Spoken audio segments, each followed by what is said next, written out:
जिस दिन हमारी जनता अपने उस छुपी हुई शक्ति को हनुमान की तरह पहचान लेगी, उस दिन इनकी लंका पक्का उजड़ेगी। और मैं आपको फिर बोल दूं, हम जामवंत का काम करेंगे। हम भी जनता को याद दिलाएंगे कि आपके वोट में ताकत है और आप चाहें तो कुछ भी कर सकते हैं। मत लगाओ ये नारे नूरे।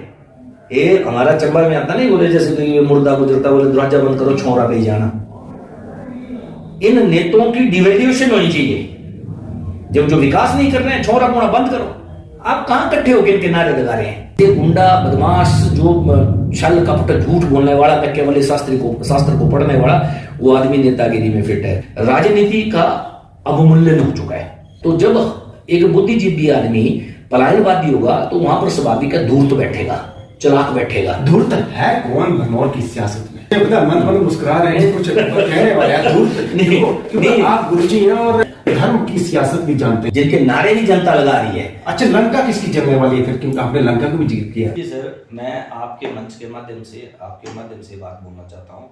बड़ी जल्दी बहुत सारे खुलासे होने वाले हैं। ये मैं पहले भी बात करता हूँ कि जब भी कुप्रथा के विपरीत आप बोलेंगे तो आपके सैकड़ों दुश्मन होंगे। वो आदमी, कोई लोग मेरे को चोर बोलेंगे, कोई बदमाश बोलेंगे, कोई पैसा खाने वाला बोलेगा, परंतु जब आपने लड़ाई लड़नी है तो आपको वो लड़ाई जारी रखनी पड़ती है। जो इस तरह की जो लड़ाई शुरू करते हैं आप, वो इलेक्शन टाइम में क्यों शुरू होती है? मेरा राजनीतिक उद्देश्य तो कदापि नहीं रहा है। चुनाव लड़ने की बात होती तो मैं उस वक्त जिस विचारधारा को पसंद करता, उस विचारधारा से यहाँ से चुनाव लड़ सकता था। विचारधारा है क्या सर? वैसे विचारधारा का जिक्र करते हैं ना कई बार, क्योंकि आपके ऊपर ठप्पा लगता है, कभी कांग्रेस के खास हो जा रहे हैं, कभी आपके खास हो जा रहे हैं, कभी भाजपा के, और कई बार तो आपको ऑफर भी होते हैं। और कई जगह मैंने ये भी सुना था कि कई जगह आपको ज्वाइन भी करवा दिया गया है, लेकिन बाद में आप पता नहीं कहाँ निकल जाते हैं, फिर उसके बाद गुरुजी की गद्दी संभाल लेते हैं। मैं आपको एक चीज बताऊं ना, एक कैथ पेड़ होता है हमारे यहाँ पर, तो उस कैथ पर कोई भी कलम हो जाती है तो मैं फिर बोल रहा हूँ, कैथ है, ठीक है ना? गुरुजी कैथ है, गुरुजी कैथ है, मैं हूँ कैथ। क्योंकि मैं ये बोलता हूँ, आइडियोलॉजी है किसकी, विचारधारा किसकी है? आप पवन नैयर जी कांग्रेस से चुनाव लड़ते हैं, भाजपा में आए, और कोई पता नहीं कल कांग्रेस में जाने की सोच रहे हो। हिंदू होने के नाते मोदी जी की नीतियों का हमेशा समर्थक रहा हूँ, परंतु यहाँ के जो छोटे छोटे नेता हैं जो अपने आप को मोदी समझ बैठे हैं, वो ये ना समझे कि मैं उनका समर्थक हूँ। कि मेरे बाप ने मेरे को जन्म दिया है, मेरे दादा मेरे वंश को चलाने वाले आगे से चले आए हैं, परदादा फोरफादर सारे। कभी मैं मन में सोचता हूँ कि मैंने बाहर मंच पर खड़े होके, कभी आप लोगों भी सोचना, सारे सोचो जरा एक बार इस चीज को, क्या कभी हमने अपने दादा अपने बाप को मंच पर खड़े होकर नारे लगाए कि फलां फलां जिंदाबाद, उनको हार पहनाया है? कभी कभी किया हमने ऐसा? और यार, एक छोटी सी ट्रांसफर के लिए, एक छोटा सा डंगा लेने के लिए हम मंच पर खड़े होके इन नेताओं को जिंदाबाद मुर्दाबाद करते, चाहे कोई भी नेता है, चाहे मैं कल को नेता तो नहीं हूंगा, पर मैं भी हूं, तो मेरा भी जिंदाबाद क्यों करना है? नेता हो सकता हूं कि इसका मतलब ये है कि आप इलेक्शन लड़ सकते हैं। मैं खुद बोलता हूं कि ये जो चुनावी बरसात आई है, इसमें टर टर करने जो ये मेंढक निकले हैं, जिसमें मैं भी अगर शामिल हूं, तो मैं बेहतर हूं। मैं इसलिए बेहतर हूं कि कम से कम बरसात में तो निकल आया। बहुत सारे लोग ऐसे हैं जो अभी बरसात होने के बावजूद भी अभी तक वो निकल नहीं रहे बाहर। तो मैं आपको बोलता हूं कि इस चुनावी बरसात में ही आपकी आवाज सुनाई देगी।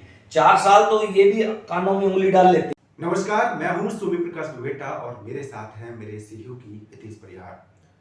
आज हम ऐसी शख्सियत के साथ बैठे हैं जिनके नाम की काफी चर्चा रहती है। नाम स्वामी भुवनेश्वर शर्मा है और अटल बिहारी वाजपेयी जो पूर्व प्रधानमंत्री रहे हैं, उनके ये पंडित भी रह चुके हैं, तांत्रिक भी कहते हैं, लेकिन मैं इन्हें ये कहूँगा कि ये गुरुजी के तौर पर काफ़ी प्रसिद्ध है और लोगों का भला भी करते हैं। और अगर इनको लगता है कि कोई गलत कर रहा है तो वो उन्हें छोड़ते भी नहीं हैं। आरके ब्यूरो के तौर पर भी जाने जाते रहे हैं। अब अलग अलग भूमिका में ये रहते हैं। अब ये भूमिका क्यों बदलते हैं, हम उनसे ही जानने का प्रयास करेंगे। पहले तो स्वागत है आपका सर। बहुत बहुत धन्यवाद बुवेटा जी कि आप समय समय पर जो चंबा के हमारे जो ज्वलंत समस्याएं हैं उनको हमेशा उठाते रहे हैं और चंबा की बहुत सारे लोगों से उनके विषय में हमें रूबरू कराते रहे हैं। आज आपने एक मंच प्रदान किया है मुझ जैसे एक तुच्छ से आदमी को, ताकि मैं आप लोगों के बीच में आपकी अदालत में खासकर इस जनता की अदालत में पहुंच के अपने बारे में जो है खुल के आप लोगों के साथ चर्चा कर सकूं। बहुत बहुत धन्यवाद आपका। अच्छा सर, मुझे ये बताओ कि ये तांत्रिक की भूमिका में रहते हैं, मुझे लगता है ये तंत्र विद्या है क्या?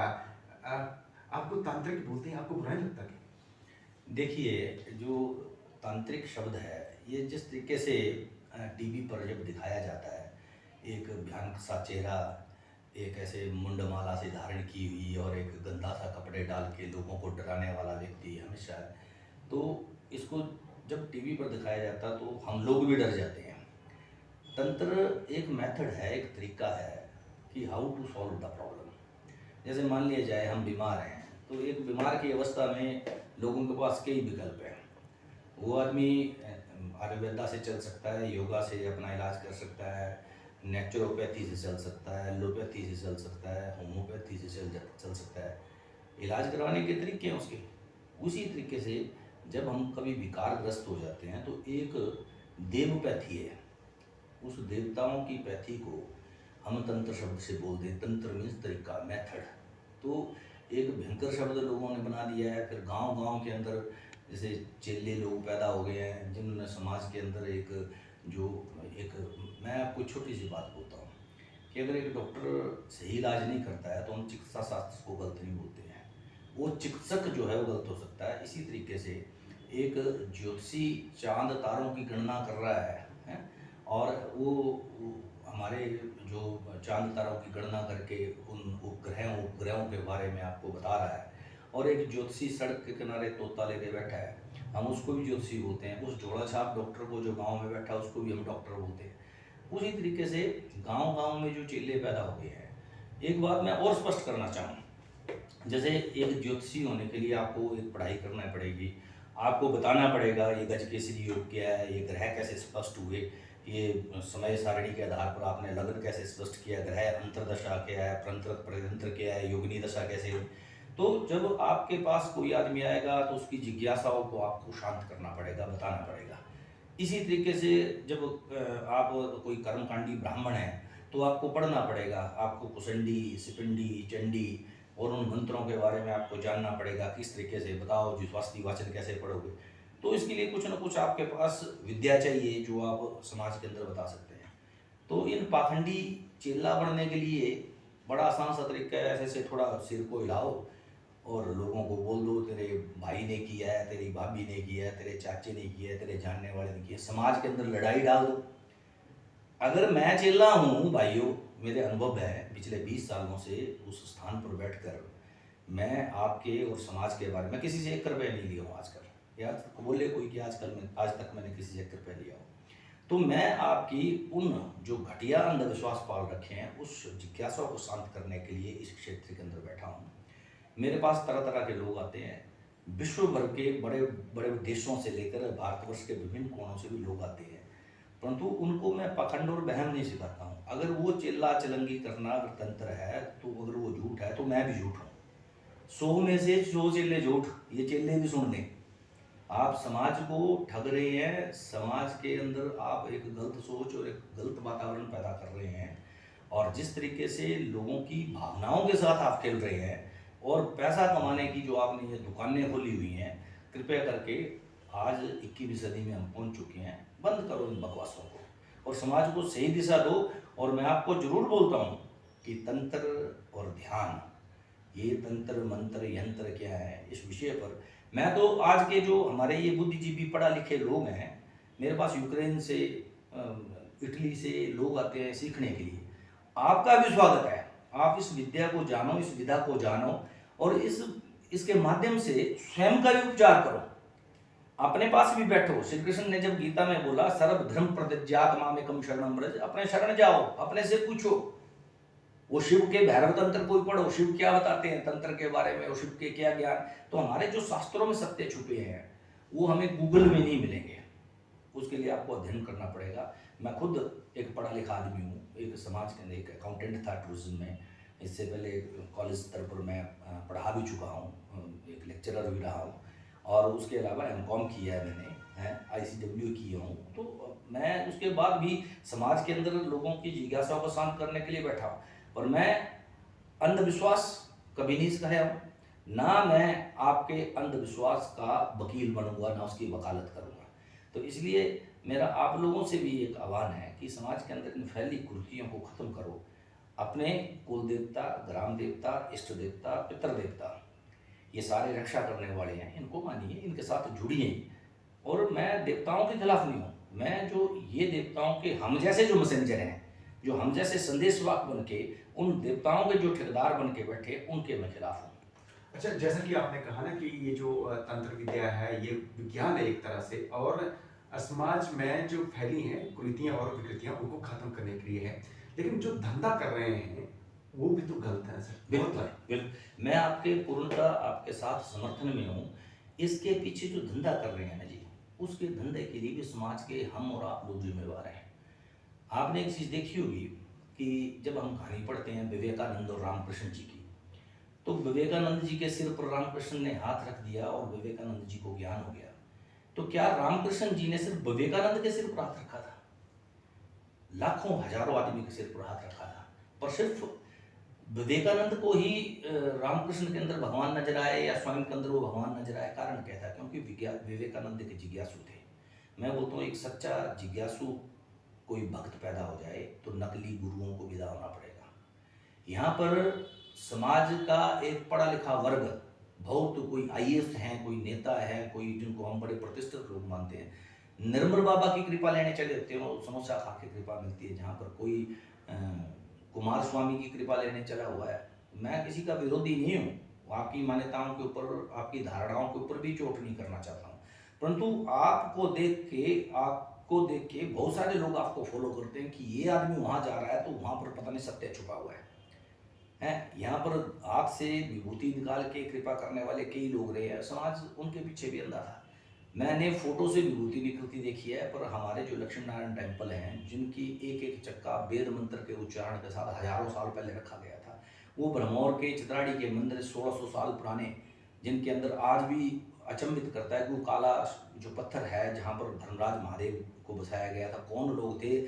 भरमौर 70 साल पहले जाना इतना दुर्गम था, जिन्होंने ये मंदिर बनाए, जो आज के आर्किटेक्ट को चैलेंज कर रहे हैं। इतने भूकंप आए, इतनी बर्फबारी हुई, फिर भी वो बनाया किसने? वो बछुआ जो अंदर से खोखला, उसकी ढलाई किसने की? कई लोग पीएचडी कर रहे हैं, जबकि भरमौर में कोई ट्रांसपोर्टेशन की ऐसी सुविधा नहीं। तो हम तो मानते हैं साक्षात देवताओं ने, विश्वकर्मा ने उस नगर को बसाया हुआ है। वहाँ पर मैंने ऐसी विभूति निकलती नहीं देखी है। तो मैं ये बोलता हूँ, बहुत सारे लोग हमारे भी पाँव छूते हैं, मैं बोलता हूँ बंद करो हमें पूजना, ये गलत है। ये व्यक्ति की पूजा नहीं होनी है। आप माँ बाप को मानो, आप जाओ अपने स्थलों पर जाओ, देवताओं को मानो, परंतु आपके लिए बड़ा आसान है। इसलिए आपके अंदर जो नकली शिष्य बैठा है वो हम लोगों को भगवान बना रहा है, वो किसी को भगवान बना रहा है। आपके अंदर एक सच्चा जिज्ञासु बैठ जाएगा, उस दिन आपकी जहाँ जिज्ञासा शांत नहीं होगी, उस कुएं के पास आप जाएंगे नहीं, उस गुरु के पास आप जाएंगे नहीं।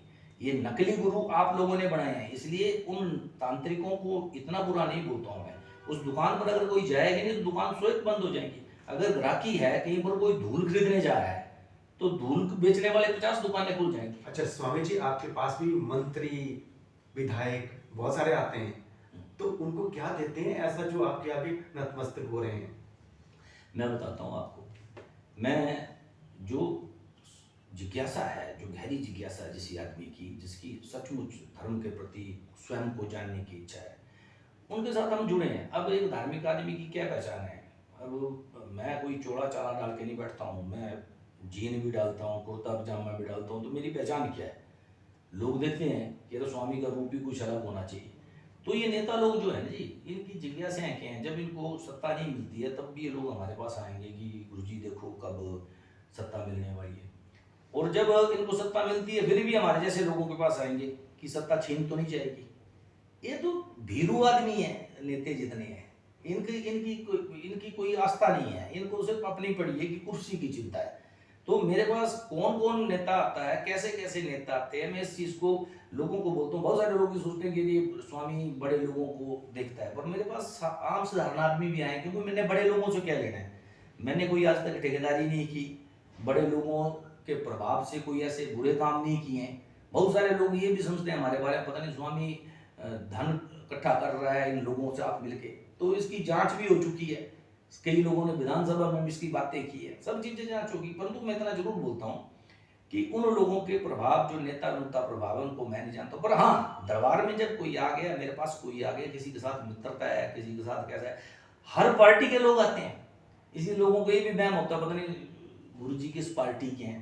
तो विचारधारा अपनी जगह है। जब लोग मेरे पास आते हैं तो उन लोगों के साथ जोड़ के मेरे को ना किया जाए तो ठीक है, क्योंकि उन लोगों की जिज्ञासाओं को मैं इतना महत्व नहीं देता। अच्छा, क्योंकि सर आपने खुद जिक्र किया कि जांच भी हो चुकी है, तो आपके जो घर है सर वो बनी महल है जहाँ पर ध्यान आश्रम कहा जा सकता है, तो उस पर सबकी नजर रहती है सर, ऐसे लोगों को क्या जवाब देंगे? देखिए, मैं आपको एक चीज़ बताता हूँ। हमारे, वैसे तो हम बहुत साल पहले कश्मीर से आए हैं, कश्मीरी ब्राह्मण परिवार से हम देने जाते हैं, हिंदू हूँ मैं। ये जो मकान है मेरे बुजुर्गों का, ये मकान है, ठीक है जी। यहाँ पर नीचे खड्ड के किनारे था, तो यहाँ पर डंगे वगैरह पंचायत ने लगा के इसका प्रोटेक्शन किया। बहुत सारे लोगों ने इसकी कई जगह पंचायतों में आरटीआई लगाई, मैंने कभी दखल नहीं किया। मैंने कहा बिल्कुल जांच होनी चाहिए, देखो आप। बहुत लोगों ने, कुछ ऐसे लोग भी थे जिनको मैं बोलता हूँ निंदक नीरे राखिए आंगने कुटी छुपाए, मैं उनको गाली नहीं निकालता हूँ, पर उन्होंने ईडी से भी जांच कराई कि स्वामी कोई ऐसा धंधा तो नहीं करता है, कोई ज़मीनें तो नहीं खरीदी हैं, कोई गलत काम के अंदर तो नहीं लिखता है। तो सारे चंबा से जांच हुई, रेवेन्यू से जांच हुई, तो तसल्ली से बैठ गई कि यार ऐसा कोई काम नहीं है। ये एक पुराना मकान था, उस मकान की 2 छतें ऊपर इनकम टैक्स को भी इसके जवाब दिए गए हैं। हम तो उस चक्रों में फंसते हैं ना कि वो मरा हुआ चूहा जो चोंच में दबाया है इसलिए चीलें पीछे भाग रही हैं। तो लोगों को ये लगता है कि घर घर अगर कोई आएगा तो उसको पता लगेगा घर कितना सा घर है, कितना की बना लिया है उसको। बाहर से ये टीले पर होने के कारण उसकी चमक ज़रा ज़्यादा निकलती है, अंदर से कुछ भी नहीं है वो। मेरी मिसेज बेचारी जॉब में है, मेरे फादर जॉब में एक सेंटर हेड टीचर रिटायर हुए, मैं भी काफ़ी साल जॉब में रहा हूँ, है ना। और जितनी भी हमारी कमाई होती है आपके माध्यम से बताता हूँ, जो जॉब करने वाले हैं वो सारा deduction of tax at source, है ना, वो मैं इनकम टैक्स डिपार्टमेंट को सारा कुछ उसका बता चुका हूँ। और मैं बड़े खुले दिल से इस चीज़ को बोलता हूँ कि, और बड़े फ़ख्र के साथ बोलता हूँ कि मैं कहीं पर भी गलत नहीं साबित हुआ हूँ। हर जांच के अंदर गुजर के उस चीज़ को साबित किया है। और फिर भी मैं आपको बता दूँ, वो घर भी जो है ना, मेरे नाम पर 1 रुपये की संपत्ति नहीं है ना। मैंने आज तक कोई बैंक अकाउंट अपना रखा है। मैं एक बाप के, अपने पिताजी के दिए हुए कमरे के अंदर जगह रहता हूँ। ना मेरे नाम पर स्कूटी है, ना मेरे नाम पर गाड़ी है, ना मेरे नाम पर घर है। वो सब मेरे पिता श्री मास्टर ईश्वर चंद जी का है। और उनके, कई लोग पूछते हैं मास्टर जी आपके साथ रहते हैं, मैं बोलता नहीं हूँ, मैं मास्टर जी के साथ रहता हूँ। उनकी अनुकंपा और उनके आशीर्वाद से उसी घर में रहता हूँ। अगर वो चाहें तो कभी भी मेरे को घर से निकाल सकते हैं, पर लोगों को गलतफहमी है। परंतु इतना जरूर मैं बोलता हूँ कि समाज के अंदर बहुत सारे लोग हैं, और जब मैं यहाँ संबोधित कर रहा हूँ तो आप सभी सुन रहे होंगे, तो जो मेरे पास आते हैं वो भी सुन रहे होंगे। पर कोई आदमी मेरे को ये बताए कि उसने गुरुजी को 10 रुपये कभी दिए हों, या मैंने किसी से कोई चीज़ मांगी हो, कोई डिमांड रखी हो। मेरे पास रात को भी कोई आदमी पहुंचा है तो मैं उसके लिए हाजिर रहता हूं। मेरे घर में जब भी कोई आदमी आता है, बोलने की बात नहीं होती, उसको मंदिर समझ के हम उनकी, जब पानी का समय है पानी, चाय का समय है चाय, खाने का समय है खाना, हम ये सोचते हैं बड़े छोटे से आदमी हैं। बहुत सारे सिखों के अंदर हम देखते हैं तो लंगर लगाए, उन्होंने इतना सारा कार्य करते हैं, जूते साफ कर रहे हैं बड़े बड़े लोग, तो हम एक बड़े छोटे से मामूली से आदमी। हम बोलते जितने की लोगों को मैं अपने दिल से अटेंड कर सकूँ तो मैं अटेंड करने की कोशिश करता हूँ। परंतु बहुत सारे लोगों ने धारणाएं बनाई हुई हमारे प्रति। कुछ लोग पता नहीं किस किस रूप में हमें संबोधित करते हैं, किस किस रूप में बोलते हैं। मैं कभी भी अपनी आलोचनाओं से नहीं घबराया हूँ, और आलोचनाओं का मैंने सदा स्वागत किया है। बहुत सारे लोग, जो मैं बोलता हूँ कि मेरे ना चाहने के बावजूद भी लोग पाँव छूते हैं, पर बहुत सारे लोगों के अंदर एक दबी आकांक्षा ये भी हो सकती है कब इसकी गर्दन पकड़ में आए, क्योंकि ऐसा भी तो लोग सोचते हैं, क्योंकि जो लोग मेरे को जानते नहीं हैं, समाज के अंदर एक रस होता है ना, निंदा रस, उसका भी लोग मजा लेते हैं। जो लोग नहीं भी जानते हैं वो भी कई बार दुश्मन बन जाते हैं, परंतु फिर भी मैं सभी लोगों को अपने दिल से प्रेम करता हूँ। मेरा किसी के प्रति भी जो मन में कभी भी द्वेष नहीं रहा। हाँ, कुछ लोग इसलिए भी मेरे दुश्मन होते हैं क्योंकि मैं एक सोशल एक्टिविस्ट होने के नाते, आरटीआई ब्यूरो होने के नाते बहुत सारी समस्याओं को, समाज में फैली कुरीतियों को उठाता रहता हूँ। तो कई बार जो कुछ लोग उस भ्रष्टाचार के अंदर इन्वॉल्व होते हैं, चाहे वो पॉलिटिशियन है, चाहे वो आम जनता है, चाहे वो सरकारी विभागीय कोई अधिकारी हैं, तो उन लोगों को मैं पच नहीं पाता हूँ। तो वो उसका जवाब जो है मेरी दूसरे तरीके से निंदा करके देना। अच्छा, मतलब इसी वजह से डरते होंगे कि पता नहीं क्या कर देंगे। बस वही कारण है कि जब हम लोग बोलेंगे तो कि नंगी तलवार की बात, क्योंकि मैं किसी पार्टी विशेष से जुड़ा आदमी नहीं हूँ। बड़ी बार लोग कई बार मेरे को ये समझते हैं कि हम अन्ना हजारे की टोपी लगा ली। तो जब हमने जन आंदोलन किया उसको लेके, लोकपाल को लेके, तो लोग हमें अन्ना को समझ बैठे, आप पार्टी से जुड़ा समझ बैठे। कभी जब हिंदू जागरण मंच का मेरे पास दायित्व रहा, प्रांत का उपाध्यक्ष रहने के बाद चंबा का अध्यक्ष रहा, उस वक्त हमने कई सारे ऐसी जो समाज की धर्म के विरुद्ध बोलने वाले लोग थे, कुछ मिशनरी वगैरह आके धर्म परिवर्तन की बात करते, उनके विरुद्ध हमने बड़ी आवाज़ उठाई। और जब एक सोशल एक्टिविस्ट होके आरटीआई के ब्यूरो के रूप में कार्य किया, तो निष्पक्ष होकर लोगों को न्याय देने के लिए हम लोगों ने अपने खर्चे पर उन लोगों की समस्याओं को उठाया और लड़े हैं उसके लिए। तो स्वाभाविक तौर पर जहाँ पर उन लोगों को कहीं ना कहीं भ्रष्टाचार को लेके आप कसेंगे, तो वो लोग मेरे को हार तो नहीं पहनाएंगे, वो तो गाली निकालेंगे। चलो मैं एक ईमानदारी से कहूँगा सर, कई लोग ये भी बोलते हैं कि जो आरटीआई लेके आप उनको दुरुपयोग करते रहे हैं, कि ब्लैकमेल करते रहे हैं। देखो मैं इसलिए बोल रहा हूँ कि देखो मैं अपनी तरफ से बोल रहा था कि जो कमेंट करते हैं, तो मुझे लगता है इस मामले में स्पष्ट जवाब मिलना चाहिए प्लीज। आपने बिल्कुल सही आवाज़ उठाई और मेरे को एक मंच दिया जिसके अंदर मैं बोल सकूँ। ये इल्ज़ाम लगाना बहुत ही आसान है। कई बार मैं एक सोशल प्राणी हूँ। अब मैं कोई आरटीआई के ऊपर कार्य कर रहा हूँ, तो जब मैंने सामाजिक वेलफेयर के लिए कोई आवाज़ उठाई और आरटीआई लाई, उसके अंदर 4 आदमी जो मेरे रिलेटिव हैं वो कभी कभी पहुँच जाते हैं। हम समाज के अंदर जुड़े आदमी हैं, मैं कोई समाज से अलग आदमी नहीं हूँ। तो जब वो आदमी बोलेंगे कि भाई ये अलग घर की बात है, आप में से ही कोई आदमी मेरे पास आ जाए, तो कुछ लोग मेरे पर इल्ज़ाम लगाते हैं कि आपने वो आरटीआई मांगी थी, आपने आवाज़ नहीं उठाई है, तो शायद आपका कुछ लेन देन हुआ होगा। तो मैं उनको बोलता हूँ भाई आरटीआई सिर्फ मैं ही नहीं मांगता हूँ। अगर मैं चुप हो गया हूँ, अगर मेरी कोई मजबूरी रही है, तो आपके पास ये सूचना है, मांगो और आप कर लो। हाँ बिल्कुल, आपने एक बड़ा अच्छा जवाब दिया है कि अगर ठीक है मैंने तो आरटीआई ली थी, ठीक है मैं चुप रहा, तो आप ले सकते हैं। और सबसे बड़ी बात, आपने एक पीडब्ल्यूडी का एक मामला उठाया था और उस मामले में किसी अधिकारी को सस्पेंड भी किया, ये बहुत बड़ा मसला है।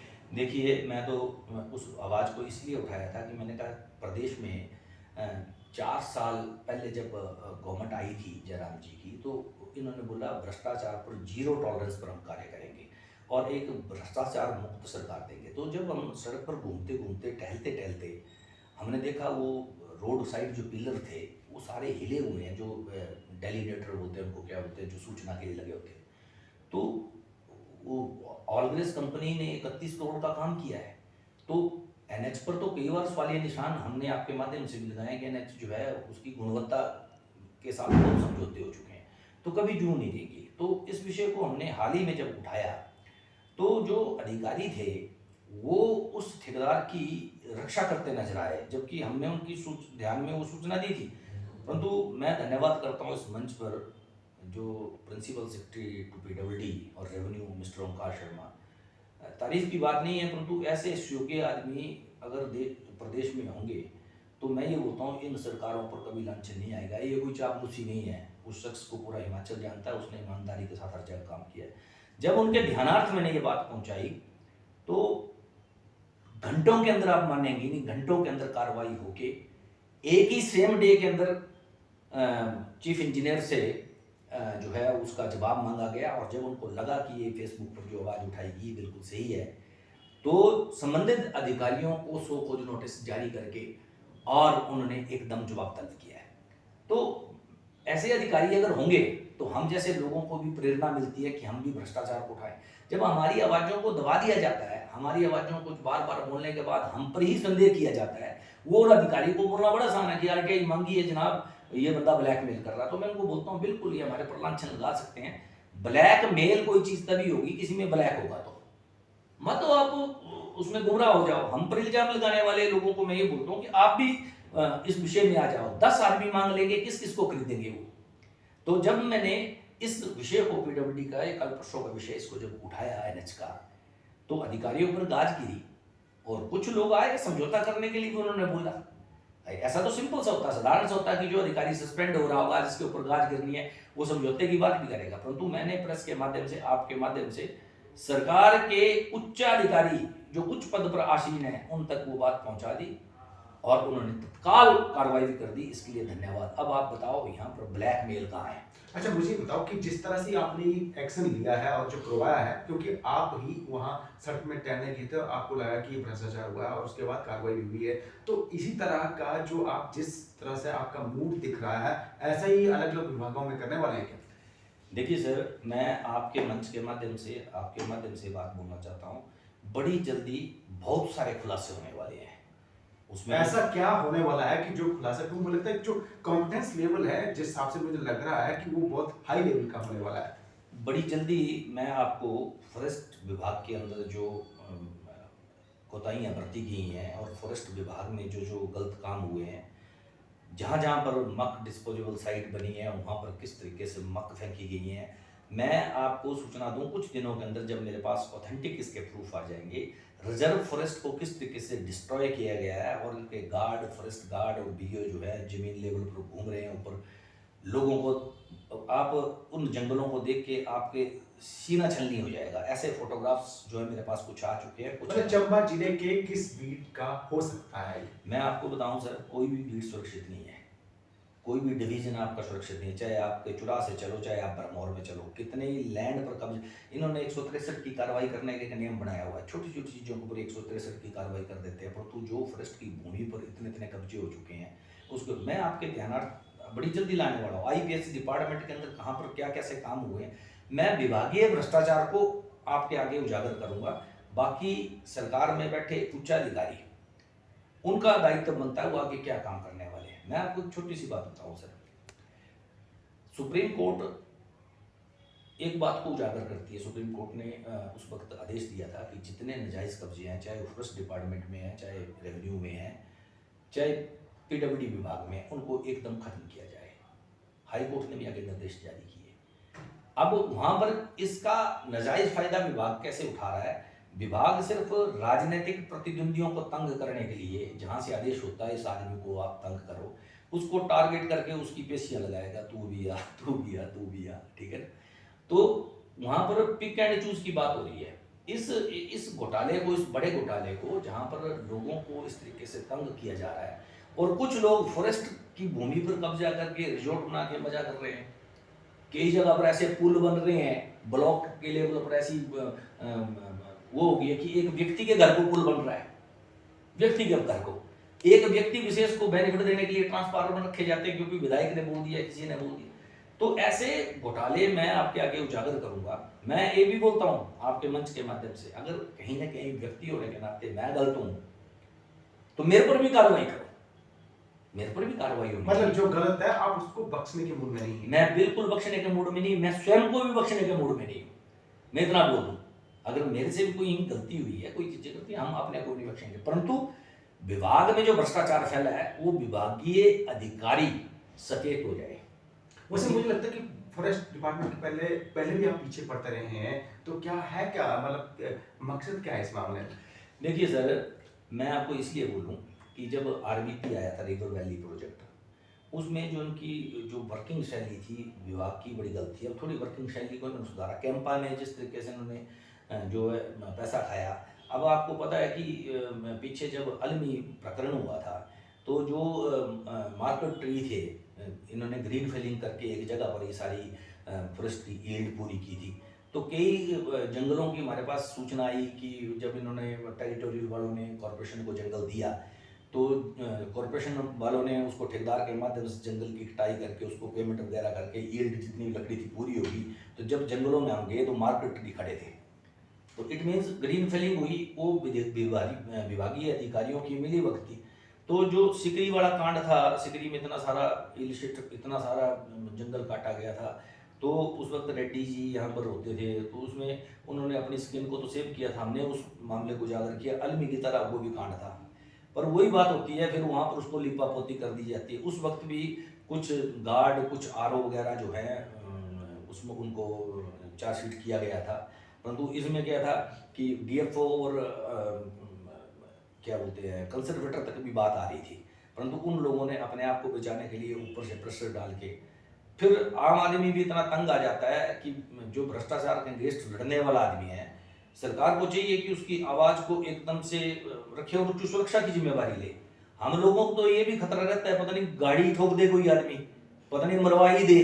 तो हमारे भी कई जगह बाल बच्चे हैं, उस जगह हम डर जाते हैं। कहीं प्रोजेक्ट के खिलाफ हम आंदोलन कर रहे हैं तो लोगों के मन में एक ही चीज होती है कि प्रोजेक्ट को ये ब्लैकमेल करने के चक्करों में आ रहे हैं, और प्रोजेक्ट वालों की सोच ही होती है कि आदमी कहीं अकेला मिल जाए तो हम इसको ठोक देंगे। उसे कभी धमकी मिली है आपको कभी? देखिए सर, धमकियां फोन पर, फोन के माध्यम से, किसी व्यक्ति के माध्यम से काफी बार मिलती है, पर हम उन धमकियों की इसलिए परवाह नहीं करते क्योंकि धमकी देने वाला जब अपना फोन जो है वो गुपचुप रूप से कर सकता है, किसी फोन को गलत नंबर से लेकर गलत आईडी से हमें मैसेज कर सकता है। तो जो बादल गरजते हैं, मैं मेरी सोच है वो बरसते नहीं है। क्योंकि जो आदमी किसी चिट्ठी में अगर धमकी दे रहा है तो उसमें अगर नकली फेसबुक आईडी से हमें धमकी दे रहा है तो वो अपना अपना नाम तक बताने से डर रहा है। उस आदमी से धमकी से डरने वाला कौन? देखिए, मैं पहले भी बात करता हूँ कि जब भी कुप्रथा के विपरीत आप बोलेंगे तो आपके सैकड़ों दुश्मन होंगे। वो आदमी, कोई लोग मेरे को चोर बोलेंगे, कोई बदमाश बोलेंगे, कोई पैसा खाने वाला बोलेगा, परंतु जब आपने लड़ाई लड़नी है तो आपको वो लड़ाई जारी रखनी पड़ती है। अच्छा, मुझे ये, जैसे सर आपने कहा ना, जो करते हैं वो बरसते नहीं, और ये लड़ाई जारी रहेगी, लेकिन ये जो इस तरह की जो लड़ाई शुरू करते हैं आप, वो इलेक्शन टेन्योर में क्यों शुरू होती है? हाँ, मैं कई बार बोलता हूँ, तो अगर इलेक्शन टेन्योर में अगर मैं लड़ाई ना शुरू करूँ तो क्या ये गलती कर दी, आगे भी नहीं शुरू करनी चाहिए, क्योंकि मेरा राजनीतिक उद्देश्य तो कदापि नहीं रहा है। चुनाव लड़ने की बात होती तो मैं उस वक्त जिस विचारधारा को पसंद करता उस विचारधारा से यहाँ से चुनाव लड़ सकता था, है ना। तो ऐसा नहीं था कि उस विचारधारा का समर्थक होने के नाते मेरे को मेरे पॉलिटिकल संबंध थे, चुनाव लड़ सकता था, परंतु मैंने कभी चुनाव की ना सोची, ना कभी भविष्य में लड़ूंगा। कुछ लोग सोचते हैं जिला परिषद लड़ेंगे, कुछ सोचते हैं विधायक के पद में लड़ेंगे, परंतु मैं आपको फिर भी इस मंच के माध्यम से बोलता हूँ, मैं कभी भी निकट भविष्य में चुनाव लड़ने वाला नहीं। अच्छा, विचारधारा है क्या सर? वैसे विचारधारा का जिक्र करते हैं ना कई बार, बिल्कुल। क्योंकि आपके ऊपर ठप्पा लगता है, कभी कांग्रेस के खास हो जा रहे हैं, कभी आपके खास हो जा रहे हैं, कभी भाजपा के, और कई बार तो आपको ऑफर भी होते हैं, और कई जगह हमने ये भी सुना था कि कई जगह आपको ज्वाइन भी करवा दिया गया है, लेकिन बाद में आप पता नहीं कहाँ निकल जाते हैं, फिर उसके बाद गुरुजी की गद्दी संभाल लेते हैं। मैं आपको एक चीज बताऊँ ना, एक कैंथ पेड़ होता है हमारे यहाँ पर, तो उस कैंथ पर कोई भी कलम हो जाती है, तो मैं फिर बोल रहा हूँ कैंथ है, ठीक है ना जी। गुरुजी कैंथ है, गुरुजी कैंथ है, मैं हूँ कैंथ। क्योंकि मैं ये बोलता हूँ, आइडियोलॉजी है किसकी, विचारधारा किसकी है। आप पवन नैयर जी कांग्रेस से चुनाव लड़ते हैं, भाजपा में आए, और कोई पता नहीं कल फिर कांग्रेस में जाने की सोच रहे हो। वीरेंद्र जी चौधरी जी हिमाचल में प्रभारी थे, और प्रभारी होने के बाद, कांग्रेस के प्रभारी होने के बाद दिल्ली में मंत्री बने बैठे हैं। रीता बहुगुणा जोशी जी यूपी कांग्रेस की प्रभारी थी, मंत्री है, योगी सरकार में मंत्री है। विचारधारा किसकी, कहाँ रही है इन लोगों की विचारधारा? हाँ, एक विचारधारा मेरी है कि मैं हिंदू हूँ, तो उस हिंदू तो इस देश के रहने वाले, मैं उन मुसलमानों को सबको हिंदू गिनता हूँ जो हिंदू कुश पर्वत के सिंधु नदी के किनारे रहते थे। मैं हिंदू होने के नाते मोदी जी की नीतियों का हमेशा समर्थक रहा हूँ, परंतु यहाँ के जो छोटे छोटे नेता हैं जो अपने आप को मोदी समझ बैठे हैं, वो ये ना समझे कि मैं उनका समर्थक हूँ। मतलब चंबा सदर के विधायक भाजपा समर्थित है, तो क्या आप उनको नेग्लेक्ट करते हैं? देखिए, कुछ बातों पर वो मेरे को पसंद है, कुछ बातों पर नहीं पसंद है। अब भाजपा समर्थक होने का मतलब ये नहीं है कि मैं गलत बातों के लिए भी भाजपा का समर्थन करूं। मैं एक छोटी सी बात बोलूं, मैं किसी भी समर्थन के लिए इस तरीके की चापलूसी का सख्त विरोधी हूं। मैं फिर आज आपको बोलूं कि मेरे बाप ने मेरे को जन्म दिया है, मेरे दादा मेरे वंश को चलाने वाले आगे से चले आए हैं, परदादा फोर फादर सारे। कभी मैं मन में सोचता हूं कि मैंने बाहर मंच पर खड़े होके, कभी आप लोगों को भी सोचना, सारे सोचो जरा एक बार इस चीज को, क्या कभी हमने अपने दादा अपने बाप को मंच पर खड़े होकर नारे लगाए कि फलां फलां जिंदाबाद, उनको हार पहनाया है? कभी किया हमने ऐसा? और यार, एक छोटी सी ट्रांसफर के लिए, एक छोटा सा डंगा लेने के लिए हम मंच पर खड़े होकर इन नेताओं को जिंदाबाद मुर्दाबाद करते, चाहे कोई भी नेता है, चाहे मैं कल को नेता तो नहीं हूंगा, पर मैं भी हूं, तो मेरा भी जिंदाबाद क्यों करना है? जिस बाप ने, मैं समझ गया, सॉरी आपकी बात को काट, पर मुझे लगता है जो मैं नेता हो सकता हूँ कि इसका मतलब ये है कि आप इलेक्शन लड़ सकते हैं। नहीं, ऐसा विचार तो अभी नहीं है, ऐसा कोई भी विचार मेरा नहीं है कि मैं चुनाव लड़ूं। अभी मैं आपको इस चीज़ के लिए आश्वस्त कर दूं, परंतु जो possibility can never be ruled out, जो भविष्य के गर्भ में छुपा है, उसके लिए भी मैं, वैसे ज्योतिषी हूं, मैं उसकी भविष्यवाणी नहीं करूंगा, क्योंकि नेता कोई खुद नहीं होता, नेता पब्लिक होती है, पब्लिक बनाती है उसको तो नेता। पब्लिक की सुर क्या बोल रहे हैं कि पब्लिक चाहती है कि स्वामी भुवनेश्वर शर्मा या गुरुजी इस भूमिका में दिखें? देखिए जी, अभी तक तो मैं इस भूमिका में दिखना चाहता हूँ कि जैसे आपने बोला एक बरसाती मेंढक हूँ, हम बरसात मैंने नहीं बोला बरसाती मेंढक। चलो मैं खुद बोलता हूँ कि ये जो चुनावी बरसात आई है, इसमें टर टर करने जो ये मेंढक निकले हैं, जिसमें मैं भी अगर शामिल हूँ, तो मैं बेहतर हूँ। मैं इसलिए बेहतर हूँ कि कम से कम बरसात में तो निकल आया। बहुत सारे लोग ऐसे हैं जो अभी बरसात होने के बावजूद भी अभी तक वो निकल नहीं रहे बाहर। तो मैं आपको बोलता हूँ कि इस चुनावी बरसात में ही आपकी आवाज सुनाई देगी। 4 साल तो ये भी कानों में उंगली डाल लेते हैं, क्योंकि अभी इन्होंने वोट मांगने आपके दरबार में आना, इसलिए देखो मैं आपको बता रहा था, राग सीजन पर गाए जाते हैं। हमारे चंबा में एक प्रथा रही है कि ये कौन सा राग है, सर्दियों में गाने वाला कौन है, बसोए में गाने वाला कौन है। तो जो ये अभी राग हम मांग का कर रहे हैं, ये चुनावी राग है। चुनाव के अंदर इनको सुनाना पड़ेगा, दरवाजे पर आपके आएंगे, आप बीजेपी के हैं चाहे आप कांग्रेस के हैं, आप उन मांगों को उठाइए। अब मैं जिस पंचायत का रहने वाला हूं, तो मैं उन समस्याओं को कैसे झेलता हूं। मैला, चड़ी, बंदला, दाड़वी, फागड़ी और बकान बकान तक के लोग, भले ही हम नॉन ट्राइबल में भी हैं और भरमौर में भी हैं, सर पर जो वो नॉन 24 पंचायतें आती हैं सर, मुझे लगता नहीं, है मैं मानता हूं, जो 24 पंचायतों की जो बात है उसको तो हम उठा रहे हैं। उस बात को तो 24 पंचायतों को तो हम चाह रहे हैं कि इन पंचायतों के अंदर जो है ट्राइबल का दर्जा मिले, वो बात अलग है। परंतु जो मैं समस्या बता रहा हूँ, जो मुख्य समस्या है, जो बकानी तक की समस्या है, वो समस्या क्या है, वो नॉन ट्राइबल के अलावा समस्या है। जैसे माना हमारा सब डिवीजन जो है आईपीएच का, वो भरमौर, पीडब्ल्यूडी का भरमौर, डिवीजन भी भरमौर, और हमारा जो तहसील है, उप तहसील, वो भी हमारी धरवाला में। अब धरवाला की तहसील छतराड़ी से लेकर लेलवाड़ों के लिए सबको सूट करती है। हम नहीं बोलते हैं उसको तहसील को चेंज करके मेला ले आओ, पर मैं ये बोलता हूँ हमें चंबा से जोड़ दो यार, हमारी समस्या को तो समझे। चाहे ठाकुर सिंह भरमौरी हैं, चाहे जियालाल जी हैं, कोई तो इस आवाज को उठाए।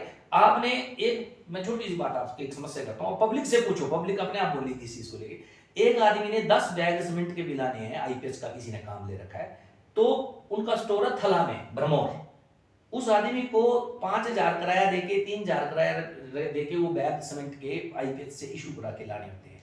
अब एक छोटा सा काम भी हमारी पंचायत का कोई आदमी ठेकेदार करना चाहता है, तो उसको डिवीजन के 4 चक्कर लगाने पड़ते हैं। कभी एक्सीन नहीं है, कभी अधिकारी नहीं है, कभी टेंडर लगवाने जाना, कभी नेगोशिएशन करने। तो सर आपके माध्यम से मैं फिर ये मांग कर रहा हूँ कि यार मत आप मेरी बातों को सुनो, पर इतना सब कर दो, इन लोगों की बात को सुन लो, चाहे बीजेपी है चाहे कांग्रेस है, कोई भी समाज को उठाओ, और हम लोगों की तहसील भी चंबा कर दो, बाकी तहसील पीछे रहने दो, और डिवीजन सब डिवीजन भी हमारा चंबा से जोड़ दो, हम लोग सुखी थे। चलो आपकी जो मांग है ये जायज है, लेकिन ऐसा लगता है कि आप ठेकेदारों की आवाज ही बुलंद करते हैं। अब आम आदमी की आवाज बुलंद कौन करेगा? 24 गैर जनजातीय क्षेत्र की पंचायतें हैं, उनका वोट बैंक के तौर पर इस्तेमाल हो रहा है ना सर? देखो हाटी समुदाय के लोगों को लेकर अभी फैसला आया है, आपको पता है, लेकिन चंबा से कोई आवाज बुलंद नहीं करता। आप इतने बड़े गुरुजी हैं और आपके बड़े बड़े अच्छे रिलेशन भी है, आपके माध्यम से क्यों आवाज बुलंद नहीं होती? देखिए, मैंने आज भी आपके सामने इससे पूर्व बोल चुका हूँ कि इसी विषय को लेकर आज आप लोगों के साथ मैं मिला भी था।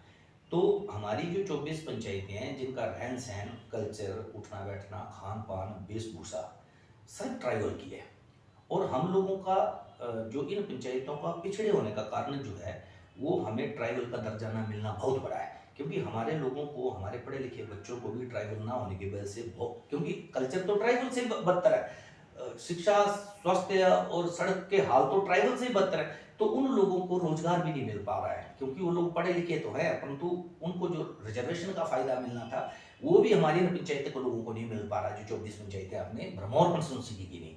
इसके अलावा आपकी जो चुनाव कंस्टिट्यूंसी में पंचायतें जिनका रहन सहन, कल्चर सारा पांगी से मिलता है, जो डलहौजी कंस्टिट्यूंसी की पंचायतें जिनका रहन सहन, कल्चर लगभग जम्मू के पिछड़े क्षेत्रों से मिलता है।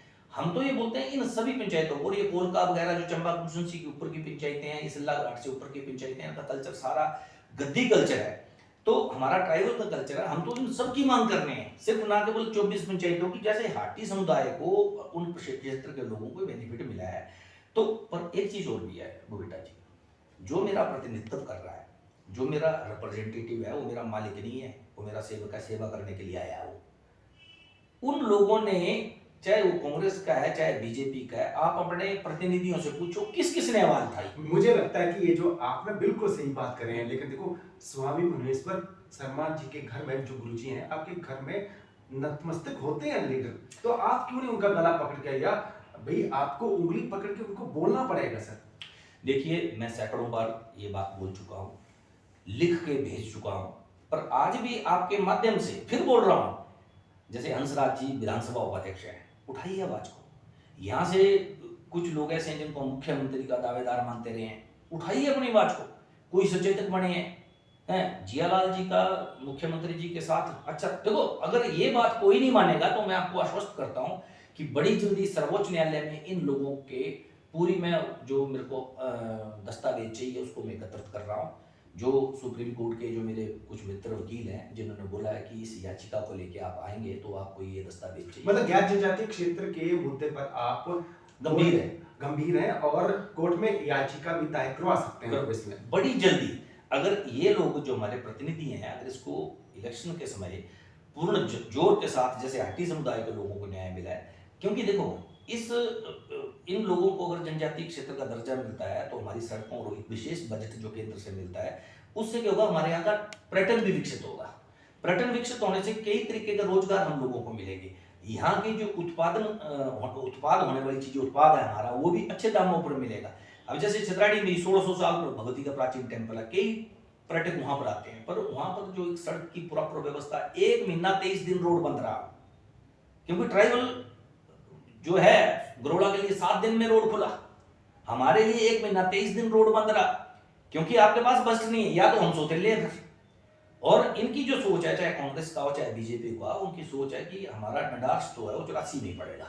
अच्छा, ये आपने डंडास का जिक्र किया है, ठीक है सर, पर मुझे बताओ कि ठाकुर सिंह ब्रह्मोरी और जियालाल कपूर दोनों आमने सामने वहीं उसी एरिया से जहां पर आप जिक्र कर रहे हैं, जहां पर डंडास पड़ता है, उसी पोर्शन से रहने वाले हैं। दोनों में से बेहतर कौन कर रहे हैं कार्य, किसने बेहतर किया है? देखिए ब्रह्मोरी जी तो काफी बार इस क्षेत्र का प्रतिनिधित्व कर चुके हैं। इससे पहले जो बीजेपी से अगर किसी को श्रेय जाता कहीं काम किया होगा, तुलसीराम जी को जाता है, ठीक है। जियालाल जी ने भी किसी क्षेत्रों में अच्छे कार्य किए हैं, और ब्रह्मोरी जी ने उस वक्त नॉन ट्राइबल के अंदर जो मिड हिमालयन के जो काम थे उसके अंदर लोगों की जो जीवन था उसको अपलिफ्ट करने के अंदर बहुत सारे काम किए हैं। और धरातल पर कितने उतरे हैं कितने नहीं उतरे वो बात की बातें हैं, परंतु उनकी कोशिश रही है कि ईमानदारी के साथ मैं काम करूं, और किसी क्षेत्र में जियालाल का मिला, परंतु हमारा ये नहीं है कौन बेहतर है कौन नहीं बेहतर है। पर मुझे लगता है जो आपने कहा कि जियालाल दोनों में दो का जिक्र किया, मैंने दो का जिक्र किया था, लेकिन आपने तीसरे व्यक्ति का जिक्र किया तुलसीराम जी का, लेकिन उसके हिसाब से जियालाल जी तीसरे नंबर पर रहे। मान सकते हैं आप इस चीज को भी मान सकते हैं, पर मैं आपको एक चीज और बोलता हूँ, ये तो जनता डिसाइड करेगी कौन तीसरा। मेरे पहला दूसरा तीसरा बोलने से कुछ नहीं होगा।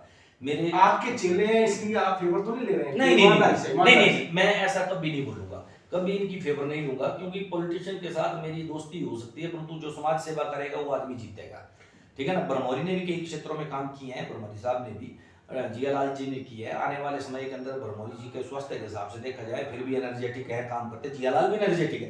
परंतु जो मैं मुद्दा रखना चाह रहा हूँ, मैं ये रखना चाह रहा हूँ कि क्या कारण है हम लोग जो नॉन ट्राइबल के 30-35 हजार जो वोटर है वो अपने को ठगा हुआ तब महसूस करते हैं जब बीजेपी से कोई आए, वो ब्रह्मोर से, कांग्रेस से आए तो वो ब्रह्मोर से। मतलब आपके बोलने का मतलब है कि इस बार गैर जनजातीय क्षेत्र का व्यक्ति, हाँ मैं ये बोलता हूँ गैर जनजातीय क्षेत्र या गैर जनजातीय क्षेत्र से लगते क्षेत्र से कोई व्यक्ति, क्योंकि हम खड़ामुख से वरे जो लोग रहते हैं वो लगभग उनको विदेशी मूल का समझा जाता है या सौतेला समझा जाता है। तो मैं ये बोलता हूँ कोई ऐसा व्यक्ति आए जो हमारे क्षेत्र की पीड़ा को जानता हो, हमारे क्षेत्र का से संबंधित जो आदमी होगा वो इस पीड़ा को समझेगा, क्योंकि मैं तो ट्राइबल नहीं हूँ, यहाँ से जो भी चुनाव लड़ेगा वो ट्राइबल लड़ेगा। इसलिए मैं आपको फिर मनसा साफ कर दूं कि मेरा उद्देश्य नहीं है, ना उद्देश्य हो भी तब भी नहीं कर सकता हूं मैं ये चीज।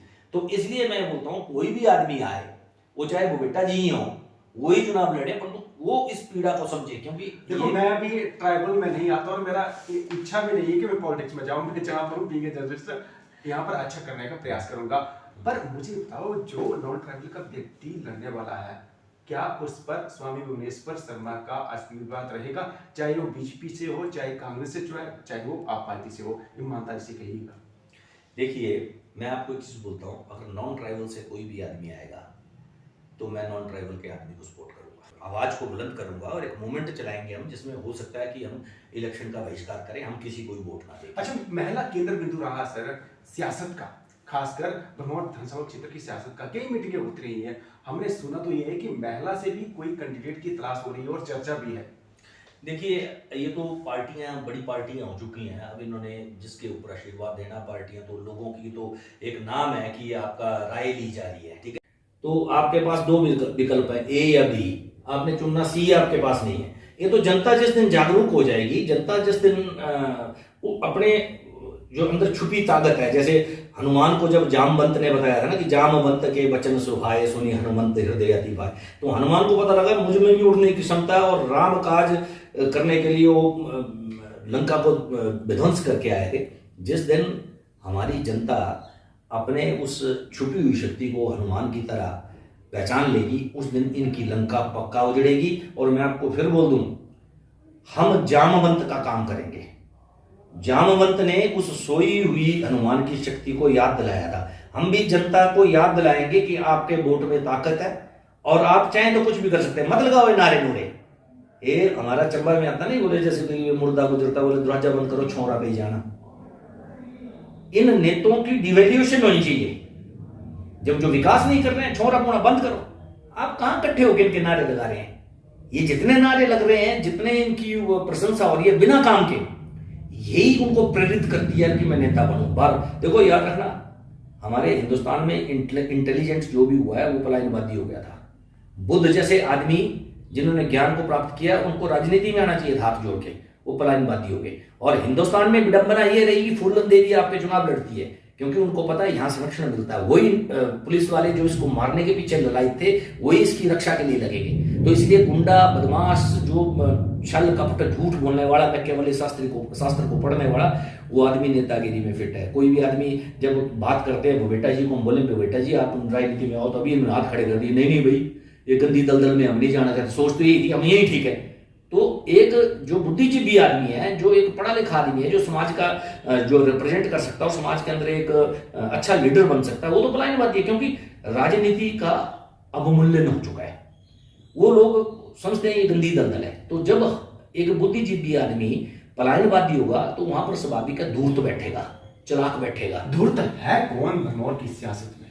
देखिए, मैं आपको एक चीज बताऊं, मैं तो मुझे पता मन मुस्कुरा रहे हैं, कुछ कहने वाले हैं धूर्त नहीं, आप गुरुजी हैं और धर्म की सियासत भी जानते हैं। देखिए, इसलिए जनता सब समझती है, जनता जिनको पता है, जिनके नारे भी जनता लगा रही है। अच्छा, लंका किसकी जलने वाली है फिर, क्योंकि आपने लंका को भी जिक्र किया। देखो, मैं इतना बोलता हूं, जिस दिन जनता जाग गई, वो अपनी शक्तियों को पहचान गई, तो जो भी झूठ बोलने वाला है, जो भी जनता को गुमराह करने वाला है, और जिसने भी कई सालों से, मैं तो ये बोलता हूं जब से राजनीति आई है, जो शोषण करने वाला वर्ग है, जो हिपोक्रेट्स है, जनता उसकी लंका जलाने वाले, परिवर्तित करने पड़ेंगे इनको।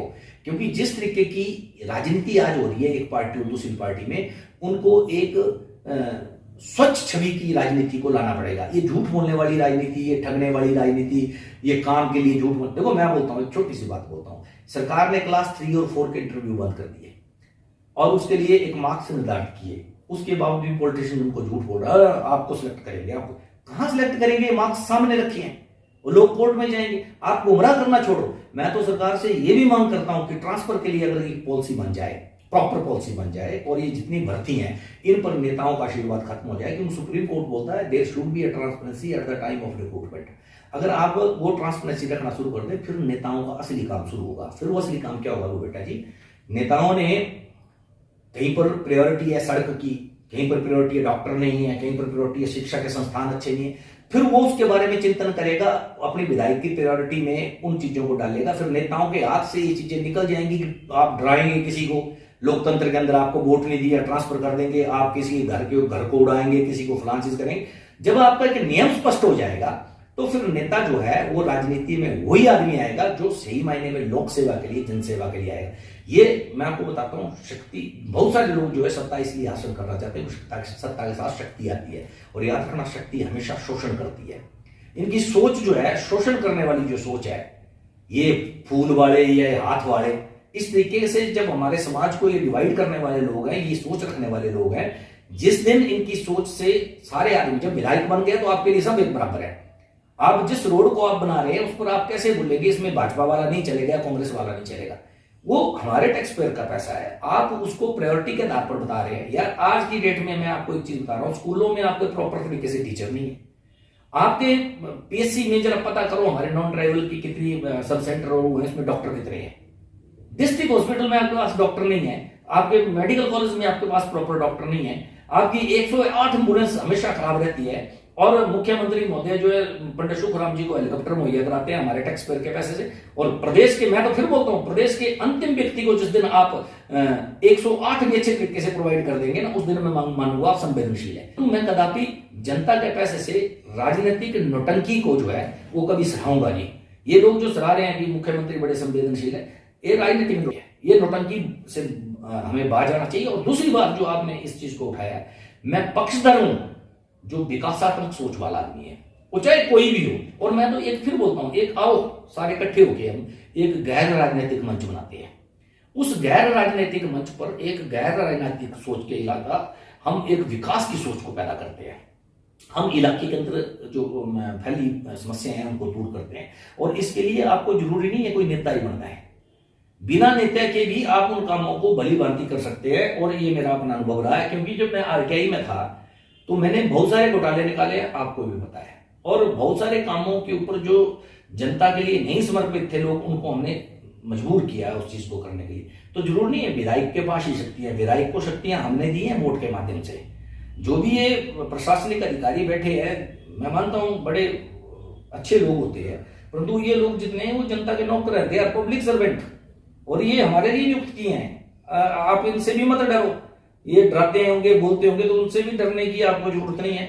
ये सारे के सारे हमारे लिए हैं और हम इनको डराना भी नहीं चाहते हैं। हम इनके माध्यम से एक स्वार्थपूर्ण वातावरण तैयार करेंगे। लेकिन गलत करेंगे तो डरना पड़ेगा। फिर तो डरना पड़ेगा, गलत करेंगे तो उसमें कोई भी नहीं बचेगा, उसमें मैं भी नहीं बचूंगा, क्योंकि कानून जो है वो सबके लिए एक बराबर है। अगर मैं गलत हूं तो मैं बोलता हूं मेरे मुझ पर भी कार्रवाई होनी चाहिए। परंतु एक चीज और भी है कि जो लापरवाह ऑफिसर बैठे हैं, मैं आज भी देख रहा हूं कि जो ब्यूरोक्रेसी है वो डेमोक्रेट को दबा रही है, डेमोक्रेसी को। तो वो उस दिन जब बोलते ना बाढ़ फसल खाना ले हुए, तो लोकतंत्र का अंत है। तो आज की डेट में मैं देख रहा हूँ कि ब्यूरोक्रेसी जो है डेमोक्रेसी पर हावी है। और मुख्यमंत्री जी शायद इस चीज को जानते भी होंगे। ये तो आप हैं जो लोकतंत्र के चतुर्थ स्तंभ है, जो समय समय पर इनकी जो भ्रष्टाचार है और इनकी तानाशाही है उसको उजागर करते हैं, नहीं तो ये तो लोग खा जाएं।